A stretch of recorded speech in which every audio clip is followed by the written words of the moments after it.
სახელითა მამისათა და ძისათა და სულისა წმინდისათა ჩვენთან არსმერთი. არსდა იყოს. დღეს არის პირველი შაბათი დიდი წმინდა მარხვის. ანუ ერთი კვირა გასრულდა მარხვის. ღვთის მადლით, მადლობა მოიწ ყველაფრისათვის.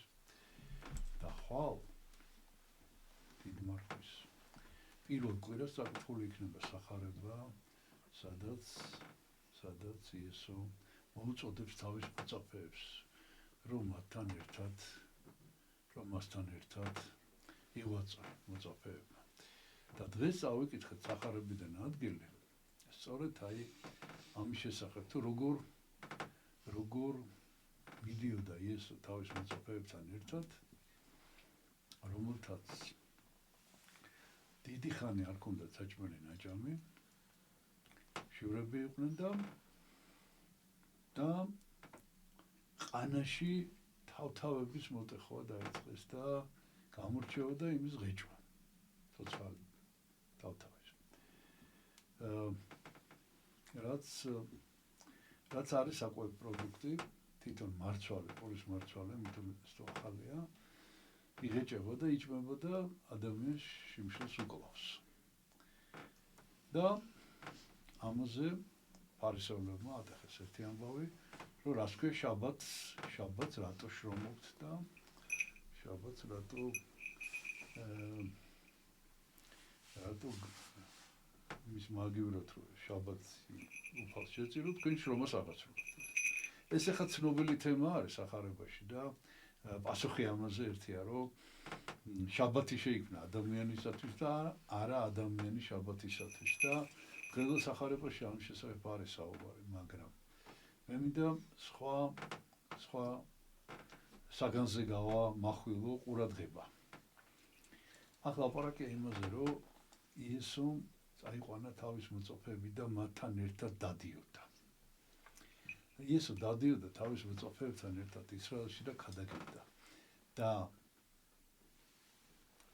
ღვთის მადლით 1700 წლის წინ ჩვენს ქვეყანაში შემოვიდა წმინდა ნინო, მანამდე შემოვიდა ანდრია პირველწოდებული, მაგრამ საბოლოოდ წმინდა ნინოს შემოსვლით ჩვენი ქვეყანა ოფიციალურად გახდა ქრისტიანული ქვეყანა და წმინდა ნინო მოიარა ფეხით მთელი საქართველო.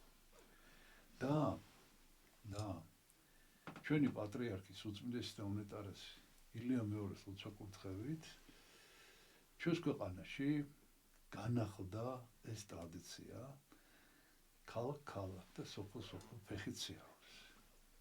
და 35 წელზე მეტია უკვე რაც მორწმუნეები დადიან მთელ საქართველოში. წელს არის აღინიშნება 1700 წლის თავი საქართველოს გაქრისტიანების.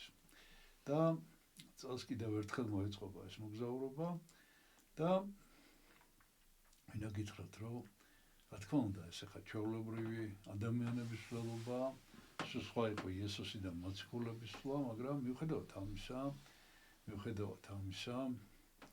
ღვთის განგებით რაღაცა ძალიან დიდი კავშირი და პარალელები არსებობს და აი ამ სახარების ამ ადგილთან დაკავშირებით, აი ეს პურის თავთავებს ვამტვრევდი. ჩვენ მეც როდესაც მოგზაურობდი ამ მოგზაურობებში და ყველას ვინც იყო მაშინ მიგვახსენდება ერთი შემთხვევა, რომელიც მინდა რომ მოგიყვეთ.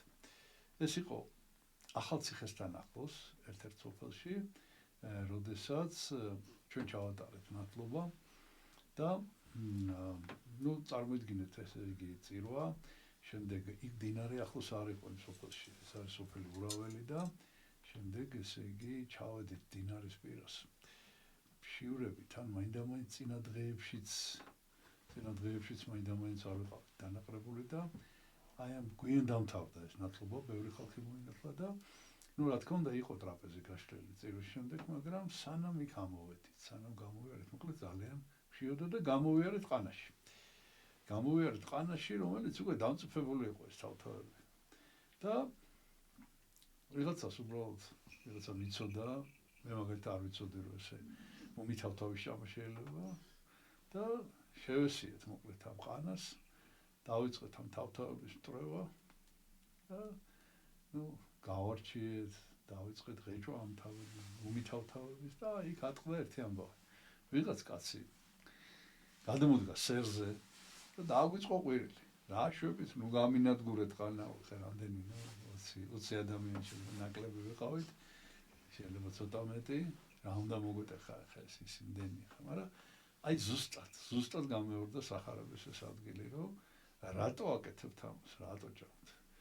ხო და იცით აქ რა არის ძალიან მნიშვნელოვანი, რომ სახარებაში ესე წერია იესო ქრისტე გუშინ დღეს და უკუნისამდე იგივეა. რომ ეს ყველაფერი რაც მოხდა ერთხელ ხდება მუდმივად მარადიულად და აი ჩვენ დაუნებლიეთ აბსოლუტურად ყოველგვარი წინასწარი განზრახვის გარეშე უცებ აღმოჩნდით ამ სახარების მოვლენებში და მე მინდა უფალს ვთხოვო რომ წელს განსაკუთრებულად შეგვეწიოს რომ აღნიშნოთ აი ეს საქართველოს გაქრისტიანების 1700 წლის იუბილე. ყველა ქრისტიანმა უნდა მიიღოს ამაში მონაწილეობა. და ღმერთმა შეგვაძლებინოს, რომ ჯეროვანი პატევი მივაგოთ უფალს და მადლობა შევწიროთ ამ ქრისტეს, ესე იგი გაქრისტიანების 1700 წლის აღნიშვნაში.